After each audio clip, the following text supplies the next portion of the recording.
Well, hello! It is our Monday meetup. My name is Araya. I am a psychic medium and energy healer and life coach. And I love to talk to you guys every Monday. And I thought since I had the most amazing weekend in Sedona, that we could talk about energy vortexes today. Because some people are familiar with those, some people aren't, but they are super powerful and they have a huge effect on us.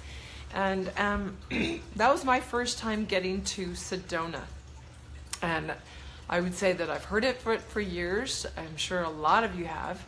And it just wasn't the right time. It was never the right time for me to go. And so I thought it interesting that it was finally time in my journey to get there with a group of people. It was a business retreat that I was finishing, a year-long program. And we decided to go for a hike. We didn't really look into any of the vortices or the activities because we were sort of doing our own retreat stuff, finishing up some classroom type things and group processing. And so we were in this gorgeous rental house and had cars. And Samantha had knowledge of a hike that she'd been on once before. So we decided to go and do that. And we ended up at a place called Bell Rock. And I had this huge experience. Ended up finding dragons all over, releasing a couple young baby dragons who were held energetically there for eons. And just that type of experience was just amazing as I opened to really seeing what was around the area. But what's profound about being in an energy vortex is that, you know, similar to our chakra system, we've got sort of like energy vortexes on our body, right? We've got the first through the seventh chakras that we're all very aware of. There's a lot of information out there about actually up to 13 chakras and how to get those aligned and where those come into play as we move forward on our journey and become more tuned in with our larger energetic beings. Well, the earth too has something similar to chakras and these places of energy where you can actually connect in, where things just seem to be more clear, almost like where there would be a hole in the veil, so to speak, where you can connect more easily, more deeply, more clearly. And that's one thing I would say I noticed huge about Sedona. Just landing instantly, you know, as a psychic medium, you can pick up a lot of chatter or energetic static or densities, heaviness, coming through different places. And when you get to a place like Sedona, which is an energy vortex, you just instantly feel this clarity, emptiness, so to speak. And it was sort of a higher octave of vibration. There was not a lot of dense energy anywhere around there when I would tune into it. It makes meditations deeper and more effective. It makes healing and clearing and reading deeper and more effective, mainly because it's like the channels of communication are open with no static on the line. And as a psychic medium, you sort of are able to do that anywhere you go, but it is very noticeable when you're in that kind of a place that, wow, this is like crystal clear. And so going to those places makes it easier for people that maybe are just learning or honing their skills to connect more easily and more deeply. And I would say that the host of beings, both many star beings, many dragons, many angels, are holding that space. And I thought it really interesting to discover, and I need to go back and find more because I know that my Way of the Dragon program, Way of the Dragon Heart program retreat, I've now found the location for the end of the program in December, is going to be there, because as we drove back from this hike, there were 3 ridges along the mountains that were, what I found out later when we actually leaving Sedona at the airport is when we actually finally decided to look up a vortex map, and didn't even realize that that existed while we were there. But as we were leaving, we looked it up, and I found it so fascinating that the 5 major vortexes that are in the region, and some are upwelling and some are downwelling and some are static, that they all are in alignment with one of the dragon ridges that I discovered driving back to the house from our hike. And so there are lots of beings holding that space there, keeping it clear, and it feels like it just is one of those places on the planet that's also like a homing beacon. A homing beacon that puts out a gigantic broadcast signal,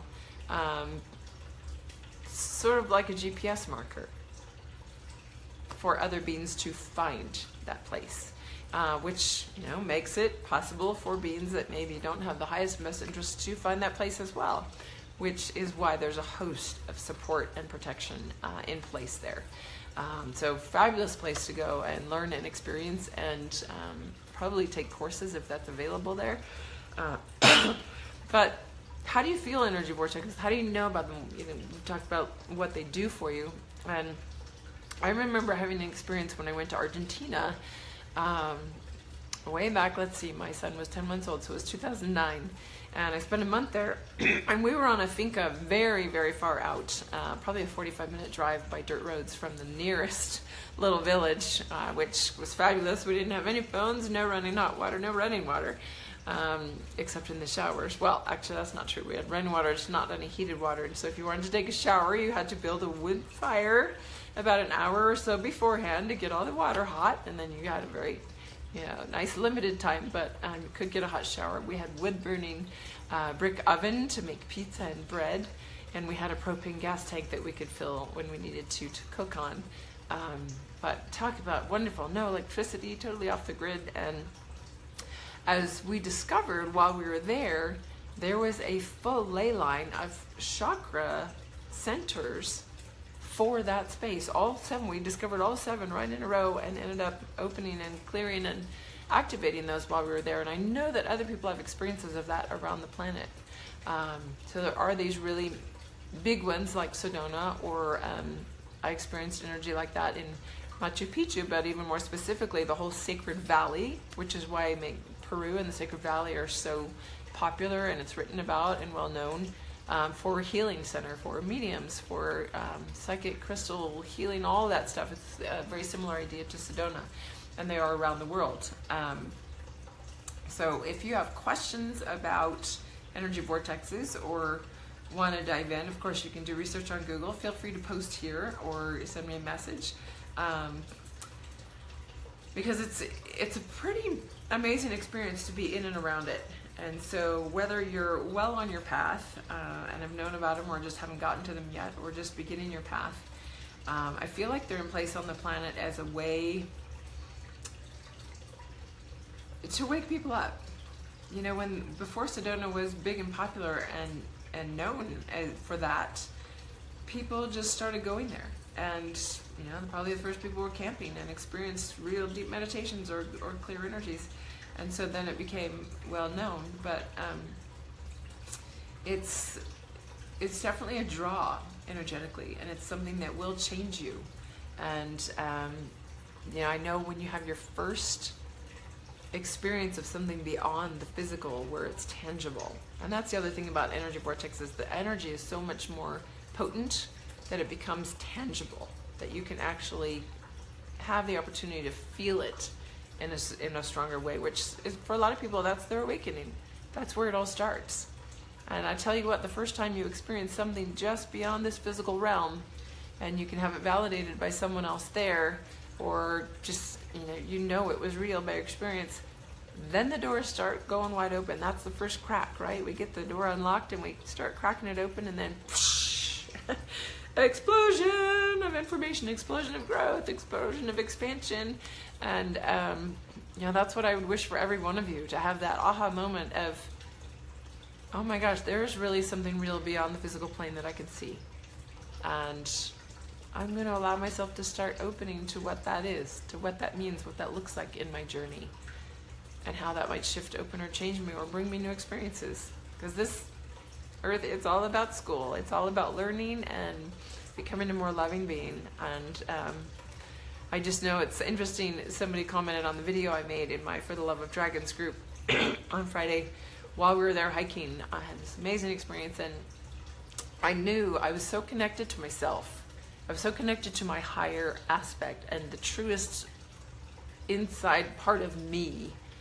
And I felt like a little kid. I was scrambling. I sensed what was going on, and I was scrambling up the rocks like a little kid, just like frantic to get up there and so excited, and was on cloud 9 the whole day. And that's what this journey has done for me. And someone, when they were watching the video, commented and posted that they just saw something different in me. They saw something about how I looked so alive and so in joy and so just at peace, relaxed. And it's the truth. I was home when I did that video. I was in my truest self in those moments, and it came through, because when you're living in that aspect of yourself, it's captivating. People want to be near it. And so I just encourage you to find those pieces, follow those breadcrumbs that your guides are leading you to. Find your connection to that. Maybe it's a book that comes across your path that you need to read. I remember Bringers of the Dawn was one of the first books I read, probably 15, almost 20 years ago, that for the first time in my life I was reading text that it was like somebody had put everything I'd thought about or knew inherently was real and true, but couldn't enunciate it, couldn't put it into words, or I couldn't find, or talk to people about it. And all of a sudden there's this book. And it's telling me everything that I was like, oh, yes, yes, yes. And I know that, and yes, and yes. So that we all have a beginning. We all have a starting point for the game, right? Just like when you play a board game with your children or with your partner, there's a start. And that starting place is where you start taking your turn. You roll the dice and you move forward, and you just keep going forward in order to get to the end of the game. And so I hope this was interesting or enlightening for you, or gave you some food for thought. I am here every Monday and have different topics, different things that I want to share and get inspired by. So I look forward to next Monday with you. And if you are curious about dragons, if you have had an interest in them or a love for them and haven't ever realized that they could be real or energetic or something more than just pictures in a book or in artwork, that you will check out the For the Love of Dragons group or thedragonwithin.com, which is a book I wrote 10 years ago to work with dragon energies. How do you connect to them? What do they do for you? And we're actually starting our first book club tomorrow night. I'm thrilled. We've got a group of 10 that are coming together to discuss the book, to open up that potential for these people that are new to the path, or some of them have been on it for a long time and they're quite excited. And that's going to lead into, in March, I'm finally starting a 9-month program for 9 souls. The call is going out to 9 souls that I know are going to be just deeply drawn to it, is the Way of the Dragon Heart. And that's going to be a 9-month deep dive program with me into really walking the path of the dragons. And so if any of that interests you, or if you're curious about psychic reading, getting a session, getting yourself on track. You don't have to know about dragons to work with me. A lot of people don't. But angels, guardians, whoever is walking with you, we can get clarity and dive into what's in your soul ready to move you forward. What is your soul ready to break through right now, to maybe find out what your life purpose is, get yourself on track. Maybe something's not working and it's the same shifting, repeating pattern in your life that you're ready to get out of, and see why it's still there. Why does it keep showing up? I do work one-on-one in that way with people, and invokehealing.com is where you can find me through the contact site, or email me directly, or message me, Araya at invokehealing.com, message through Facebook, whatever works for you. And we'll get on the phone, do a 20-minute discovery call, I like to call them, to see, what are we a good fit? What questions do you have?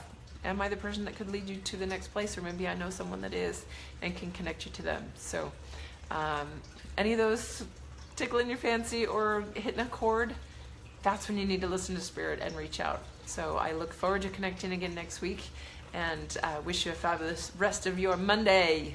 Bye.